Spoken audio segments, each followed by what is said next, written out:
ISIS has been reduced to insignificance and the rebels have been defeated in the south and everywhere else in Syria, except in the province of Idlib. This is a big step forward towards stability in the country. Although there are still many problems and contradictions between major actors that remain unsolved, there are signs that the negotiation process is picking up steam. The search for a peaceful solution appears to be going strong, but the list of those who are seeking it does not include the United States, at least not for now. Perhaps this reflects the realization that Washington is not ready for a positive role and its reliability as a partner is questionable. The U.S. rejected Russia's invitation to take part in the meeting on Syria between the deputy foreign ministers of Russia, Iran, and Turkey, which is being held under auspices of the Astana process. This event brings together the Astana trio, Russia, Turkey, and Iran, the Syrian government, and opposition leaders, as well as observers from the UN and Jordan. Washington refused to participate under the pretext that it sees the UN-brokered talks on Syria in Genera as a higher priority. This is a feeble excuse, because the Astana process is not a substitute for the UN talks but rather a supplement to them.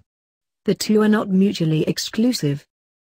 Besides, the Astana initiative has led to the creation of de-escalation zones, while the Geneva process has failed to bring about any results and is at present stymied.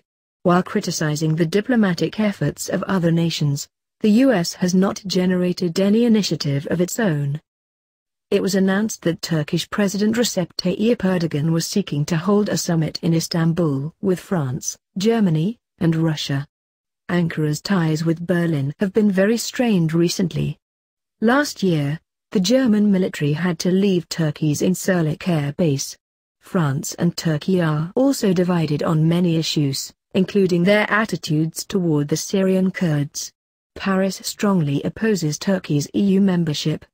Nevertheless, Ankara preferred to discuss Syria and the situation in the region with these countries and not the United States. The Kurdish-led Syrian Democratic Council, the political wing of the US-backed Syrian Democratic Forces, has launched talks with the Syrian government. It has done so independently, without coordinating that step with the United States.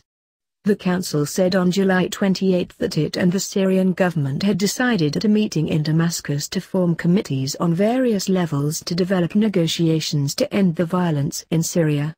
The SDF is not seeking independence, but rather a political agreement on the status of Kurdish autonomy. A deal could settle the conflict in most of the country. Damascus and the SDC agreed that the committees would chart a roadmap to a democratic, decentralized Syria. This raises the issue of what is the future of the United States' presence in Syria. According to Reuters, the Syrian Kurds have grown wary of the U.S., put on guard by conflicting statements over Washington's plans in the country. Meanwhile, the U.S. is not wasting time. It was reported by Al Jazeera that the United States is quietly pushing ahead with a bid to create a new security and political alliance with 6 Gulf Arab states, Egypt and Jordan, to oppose Iran. The organization that will be formed is tentatively to be known as the Middle East Strategic Alliance, MESA. According to the source, a summit to discuss the formation of the new pact is tentatively scheduled to be held in Washington. The information about the talks on establishing the new anti-Iranian group has been confirmed by the White House. MESA will serve as a bulwark against Iranian aggression, terrorism, extremism, and will bring stability to the Middle East, said a spokesperson for the White House's National Security Council. If so, the U.S. should stay in Syria to prevent Iran from gaining access to the Mediterranean Sea. A military operation is a real possibility. The Huffington Post notes that foreign policy hawks, including Senator Lindsey Graham and National Security Advisor John Bolton, are rallying around Trump now that the prospect of action against Iran is back on the table. Israel's Deb Gafal reports that the situation in the Red Sea has deteriorated recently, posing a threat to international shipping, and that Iran is to blame for it. The U.S. and Qatar launched a plan to expand Al Udeid Air Base, the biggest U.S. military facility in the Middle East. so it is capable of hosting around 10,000 American military personnel and aircraft used to attack targets in Syria and Iraq.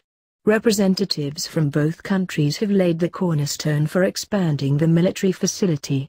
Talks are underway to make it a permanent base. There are two conflicting trends in Syria. On the one hand, there are very promising prospects for a peaceful solution of the conflict. On the other hand, Syria could soon become a battlefield between Mesa and Iran, thus once again bringing suffering to ordinary people in Syria. A third option is a mediation effort. Russia is the only one who can do it, as it has good working relations with all the pertinent actors. The Russian and US presidents stay in touch in order to discuss Syria. Moscow is friendly with the countries involved in the talks on establishing Mesa, as well as those nations the alliance is being set up to oppose.